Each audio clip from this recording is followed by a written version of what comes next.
It is going to be a more productive environment for your staff if you are meeting regularly and if your meetings are highly productive. You need to be a devil in the detail numbers person for your gym. You've got to be into the boring things when it comes to your numbers. It matters so much.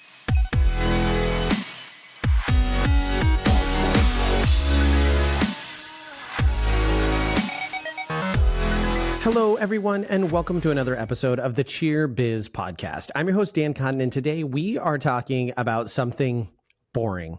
Actually, we are going to be talking about why it is so important that you get really good at the boring stuff in your business. Now, before we get into the episode, make sure you've gone over to Facebook and you have joined Cheer Gym Owners if you're a gym owner, or All-Star Cheer Coaches and Owners if you are a coach or a coach and owner. And check out nextgenowners.com to learn more about the academy and all we have to offer.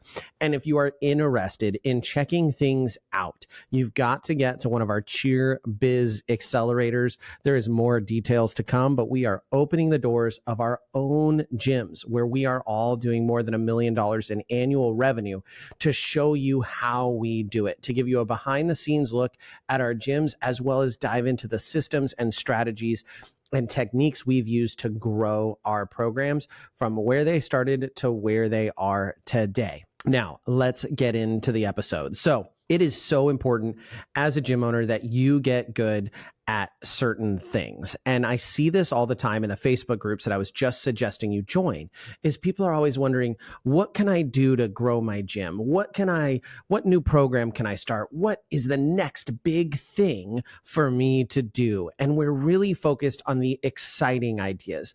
I am certainly guilty of this. I love AI technology and all of these other things that are emerging because I find them really exciting. I actually was just telling Tori today that I am an expert at being in a million different lanes at the same time, but not really finishing any of them. That's what I excel at. My ADD brain gets going on different projects, and I do a bunch of things at the same time, which is super not productive. But I am very much distracted by the bright, shiny object. I want to do big things, fun things, exciting things, because those are the allure. Those are what got me started with being a business owner, with being an entrepreneur. You see a need and you want to fix it. And those are the things that get the entrepreneurial brain going and get our adrenaline up and our blood pumping and get us excited. But those are so often not the thing that you need to be doing to grow your gym. So we are going to be diving into why it is so important that you get really good at doing boring stuff. And if you aren't getting really good at it, how to get around that if you know it's not your forte. So the number one boring thing that you need to be really, really, really good at is knowing your numbers. You need to be a devil in the detail numbers person for your gym.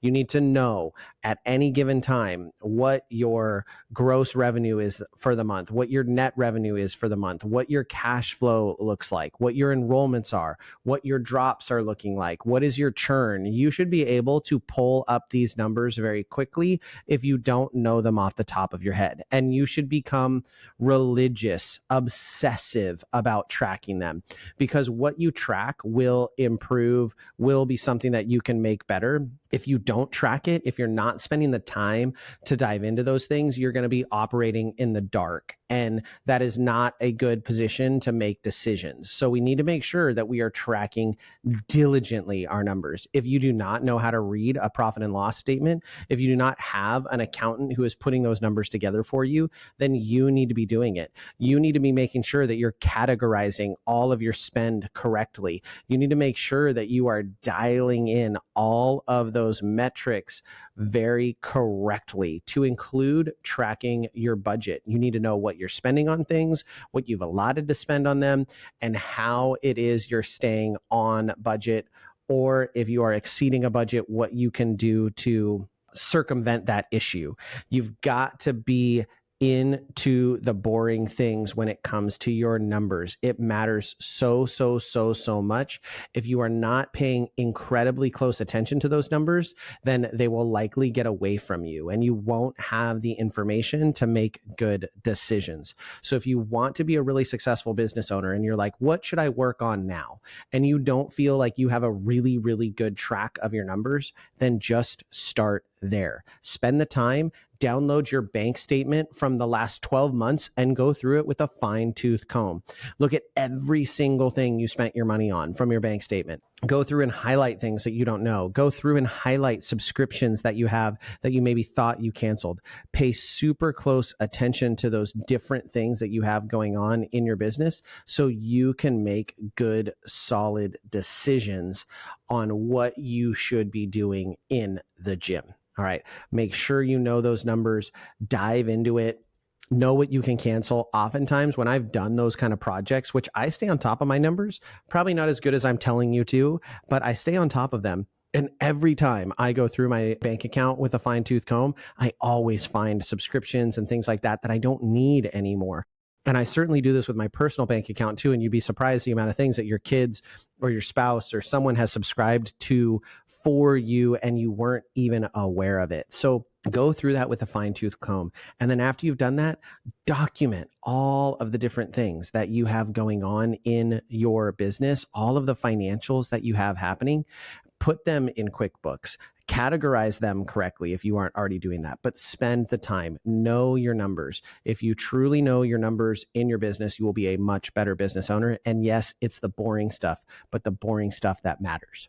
Number 2 boring thing that you need to get really good at, and I will be completely honest, I kind of suck at it, is systems. You need to get good at building, tracking, and executing on your systems. Now, why is this? So systems are not mandatory to run a gym.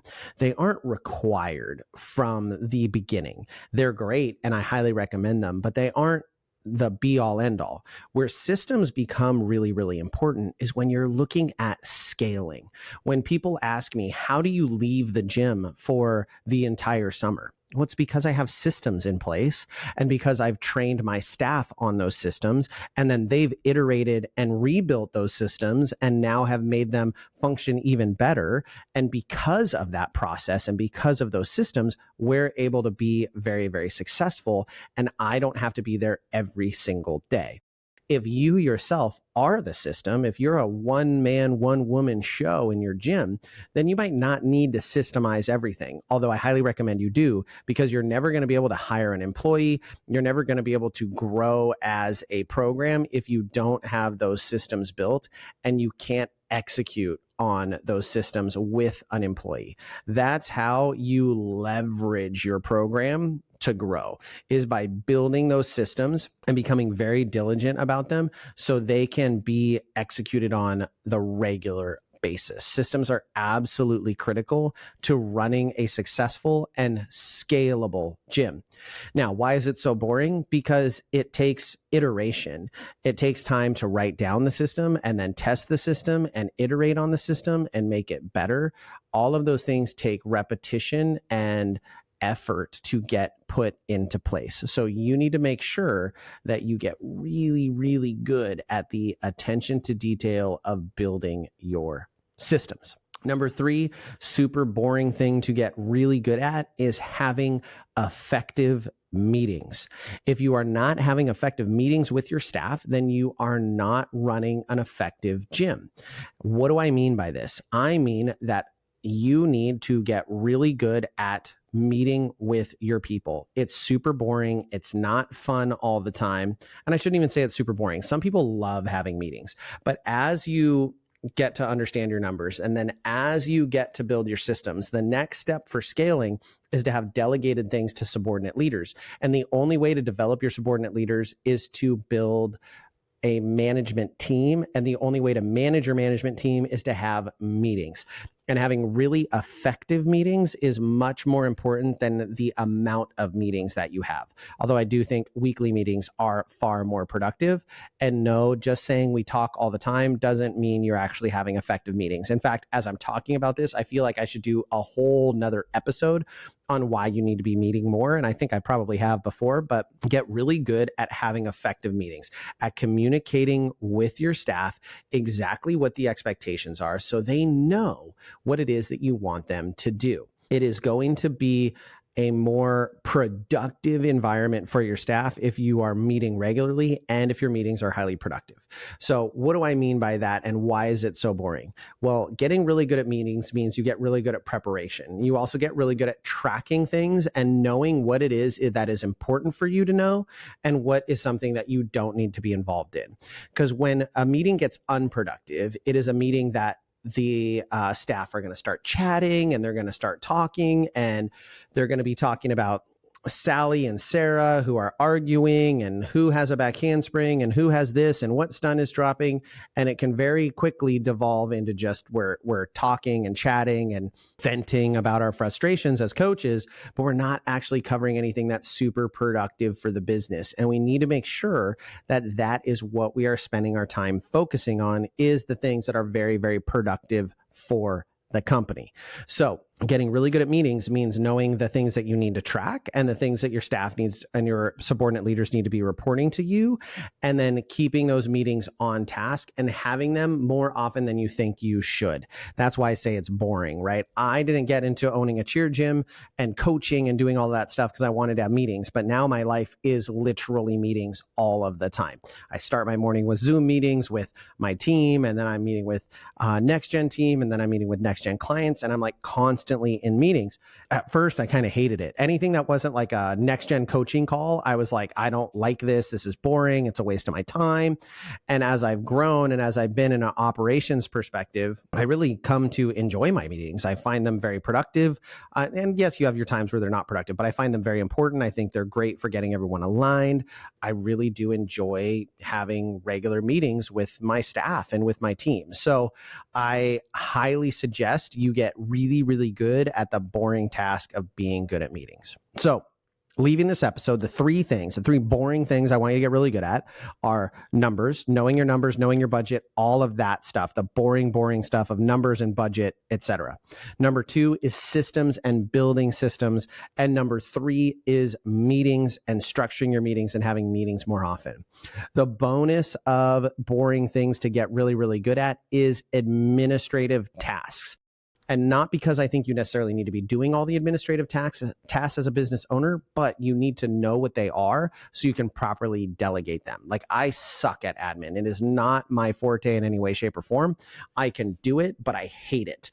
And so getting really, really good at admin is super important for me because it allows me to be a better business owner. All right, everyone, I hope you enjoyed this episode. It was a little bit fast and furious. I have a ton of balls in the air. We're about to start camp next week, and I cannot wait. I will be recording another episode this week before I leave for camp, and then we will start getting some interview episodes and some other cool things. If you've ever wanted to be a guest on the podcast, please reach out. I would love to have you on just to talk about your gym and your business. So reach out to me if you're interested in ever being a guest. You don't have to be an expert. We can actually chat about all the different things that you can do better in your gym as well. If you're interested, please let me know. And with that, we will catch you on the next episode.